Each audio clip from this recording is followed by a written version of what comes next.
Ito mga German Shepherd. Dito sa Batangas. Lalaki? Lalaki ba yun? Parang babae ito. Ito lalaki to. Ilan taon na kaya to? Ilan taon na ikaw, ha? Ito naman ang mga bulinggit. Ay, ang dami nila.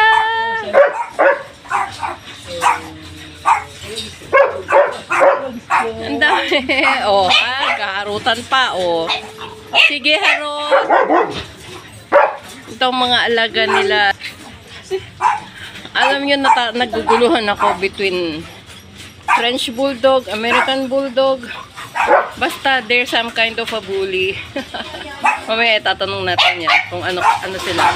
Siguro yun ang pinaka-nanay. Kasi itong mga to parang liliit pa. Or, nagkakamali ako. Laki ng katawan nila. Laki, no? Nawala sa focus. Ayan.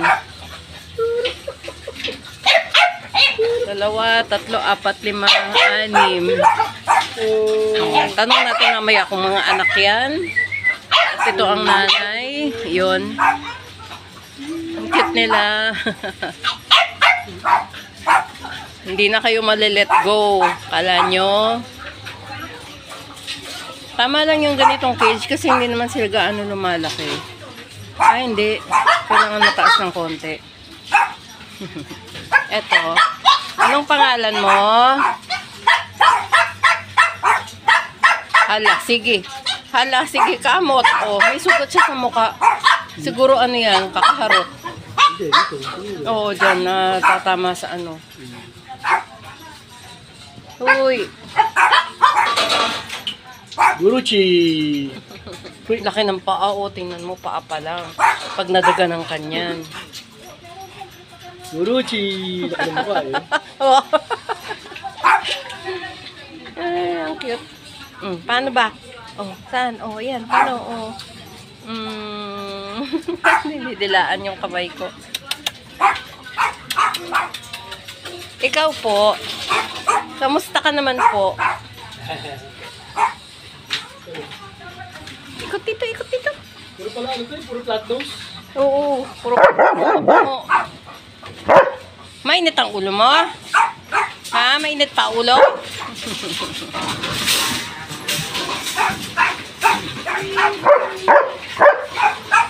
Sila, oh, nagwawala sila. Oh. Gusto nilang sumama.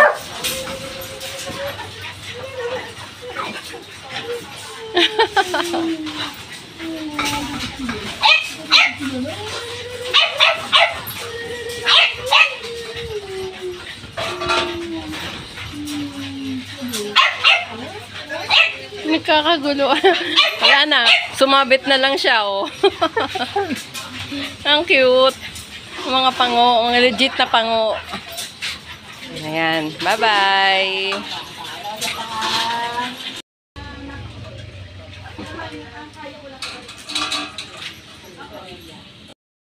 Dito sa Tanawan, Batangas. Ito talaga yung aking hiding place. Na pag napunta ka rito, punta ako rito, parang next to home. Ito yung antique na upuan. Hindi yan dinesign lang, antique talaga yan. Parang dining set, dining set talaga siya na made of wood. Antique yan. Ayan, nilabas na lang dito kasi medyo crowded na sa loob. Tapos ayan yung kapis shell na bintana. Ayun. Ayun. Ay, ang galing ng ang galing ng tree. Ginawang Christmas tree. Ay, ayun na. Nilagyan ng mga balls at saka ng siguro sa gabi merong lights yan. Ang cute, no? Then nagdadaos ng mga event. Pagka yung mga open air yan, open air na gatherings doon. Ayun nga, parang may nililigpit pa nga sila eh. Siguro may event na katatapos lang. Alaga sa grass cutting, tsaka pagwawalis. Ayun na talaga pag nasa isang subdivision. Okay. Ito yung bahay. Ay, ayan. Dito yung entrance. Siyempre, gate yan. Entrance yan.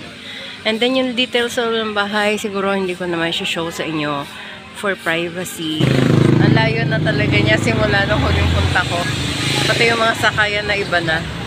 Mas maraming ba siguro dun sa Sambat, no? Yung highway kasi yun eh. Ayun, oo. Kasi ito parang bayan-bayan, kaya ito shuttle. Shuttle yan ng isang company. Naghihintay yan dyan. Pero yung mga bus papuntang Pasay, Buendia, yun ang inaabangan natin ngayon. Ang ganda nung pwesto ng Dunkin, oh. Yung tinatawag na alfresco. Nasa taas yung kainan. Ayan. Yan. Yan na ang Batangas. Ay, yan na ang Tanawan, Batangas. Okay na. Till next biyahe. Love you all.